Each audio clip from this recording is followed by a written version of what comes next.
Hi, friends. It's me again. When I've talked with some of you, or you've emailed, or you've chatted, or communicated with me through your parents on Facebook, I've had three different students tell me that during this time they've built forts. And that made me remember a really good book that I wanted to share with you today. And this story is a fable, which a fable is a story that's been passed down from generation to generation. A long time ago, it started by word of mouth. The story teaches a lesson, and many times fables have speaking animals. And you can see the picture of a very well known fable. You know that one, don't you? Yeah, the tortoise and the hare. Well, the book that I'm going to read you is about a very famous folk tale this one is a fractured folk tale. And fractured folk tales are based on stories that have been passed down for hundreds of years, but the author has changed the setting, the characters, or even the major events. So if I told you that the story of the book that I'm going to be reading you is The Little Red Fort, I'll bet many of you are going, uh-huh. I bet you I know the very well-known fable that's been changed. Can you think of a story you know that starts with the little red? Well, before we get started, I'm going to share with you some vocabulary words that we're going to come across in the story. And the first is aroma, which is a pleasant smell. Another word that you'll hear in the story is clutched. It means you held tightly. You'll hear the word howled, which means you cried loudly like a dog or a wolf. And lastly, another vocabulary word that you'll hear in the story is creation, which I kind of hear and see that word part, create. If I had an E on the end of it, that's exactly what that would spell. So a creation is something that has been made. So this, my friends, is The Little Red Fort.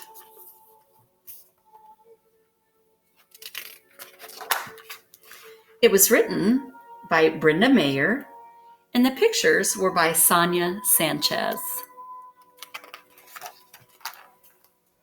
I think I skipped a page here. Oh, Ruby's mind was always full of ideas. Can you relate to Ruby and how she is always full of ideas? How does the illustrator get that point across? Yeah, I see that she's even having some good ideas while she's on the toilet. Yeah, you can see that she has good ideas even when she's taking a bath. Those good ideas are everywhere. And I even see a symbol illustration for a good idea, when the light bulb goes off. Yeah. One day she found some old boards. Who wants to help me build something? She asked her brothers. Oscar Lee pretended not to hear her. Rodrigo gave her a look that could melt popsicles. Now, what does the author mean when she says a look that could melt popsicles? Yeah, that would be maybe a not so kind look. That might be, are you a crazy one look? Certainly, it's not a very nice look, is it? Jose almost fell off the fence. You don't know how to build anything, they said.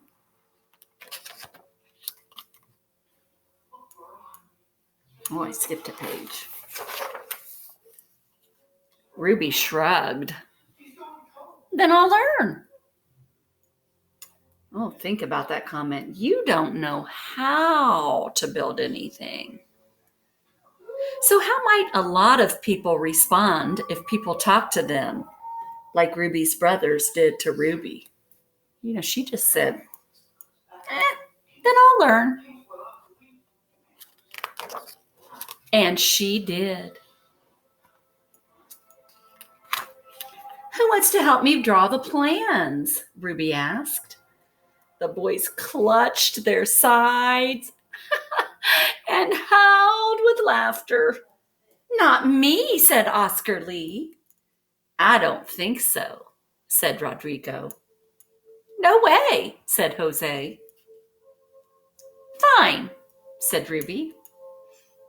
I'll draw them myself. And there she is. She's on the rug, certainly taking care of drawing those plans all by herself.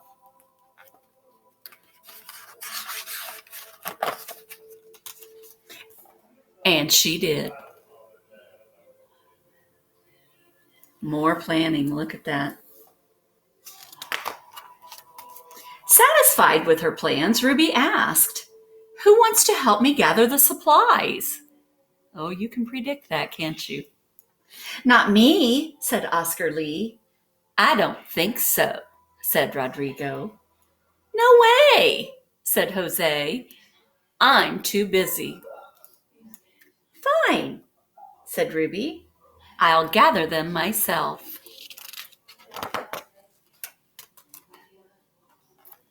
And she did.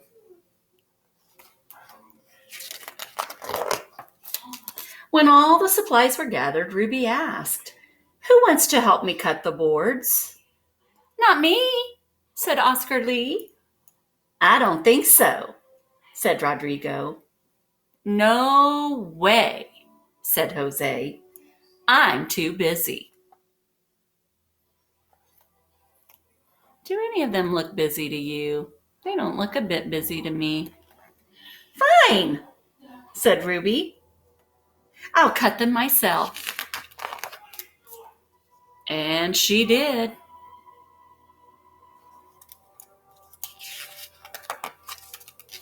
When all the boards were neatly cut, Ruby sang, "Who wants to help me hammer in the nails?" Not me, said Oscar Lee. I don't think so, said Rodrigo. No way, said Jose. Fine, said Ruby. I'll hammer them myself. And she did.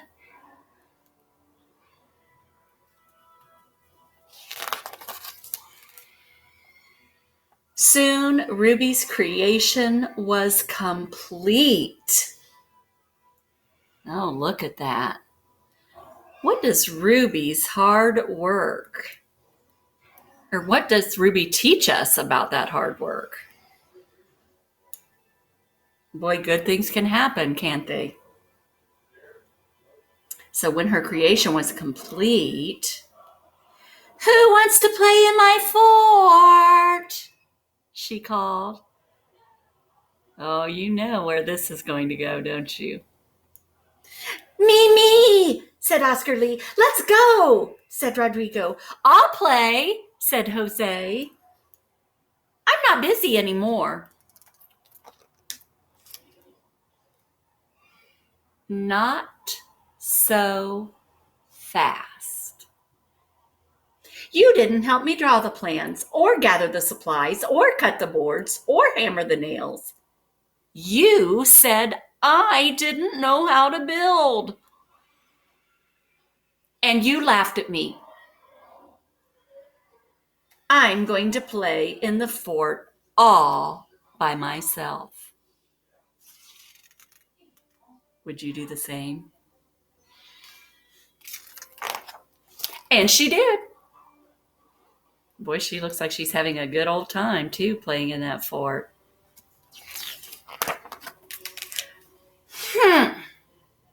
We didn't want to play anyway, the boys said.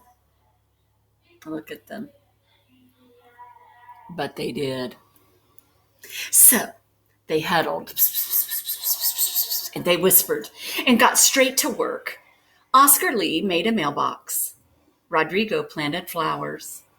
Jose painted the fort fire engine red. Ruby was delighted.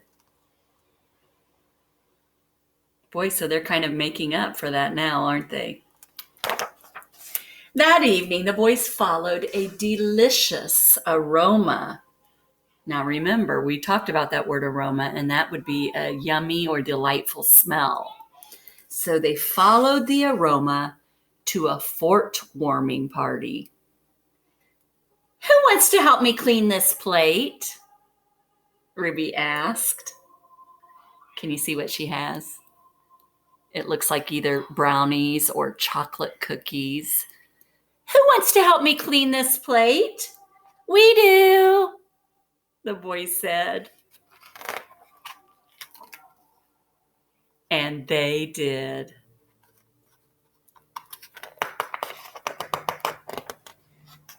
And here's the dedication to my five fort builders: Nicholas, Madison, Caitlin, Christian, and Matthew. And that dedication was from the author, Brenda Meyer. And the other dedication is to my son, Alex. And that was from the illustrator. So how do you feel about Ruby deciding to let them play after all? Is that something you would have done? Do you feel like the boys made it up enough to her to get to play in that little red fort? I don't know. You decide. Well, thinking about the fact that a lot of you have already built forts, I realize that a lot of you haven't. So for those of you who haven't, why don't you make that a STEM project? Now, of course, you don't have to. This is optional or by your very own choice. But if you decide to build a fort, you could plan it just like Ruby did. Who will help me with the drawings? Who will make the blueprint of what you would like this fort to look like? What are the materials? What are you going to make it out of? I know Kinley made a fort. I think it was out of blankets. I'm not sure. I know Adam told me that he and his brother went out in the woods and they built a fort out of branches and twigs, and they even had a nice carpeted floor out of leaves, and they spent all day building that. So what materials will you use? List them. Here, what special details and improvements did you add to your fort? So after you build it and you stepped away and thought, how could I make this better? What were some details you added? Then tell me, how many kids could fit inside? Now, if you made a model of a fort and it wasn't one that real people could get in, yours would be much smaller, wouldn't it? If it was real, you would certainly need some bigger measurements. So you then would list the height, which remember, that would be the amount of tallness it was, the length, how long it was, and the width, how wide it was. So even though I'm not allowed to go to your house and see that fort for real, I would certainly love to see some of your drawings and read how you made it. You know, if your parents even want to take a picture and email it to me, that would be really sweet too. So I can't wait to hear about some of your creations, like I've heard from Kinley and from Adam, and how we all heard earlier in the year from Eleanor. So I don't know, Eleanor, are you and brother going to build another fort? Your choice. I certainly hope you enjoyed the little red fort, which I'm sure you figured out is a fractured folk tale based upon the Little Red Hen. I hope you enjoyed that.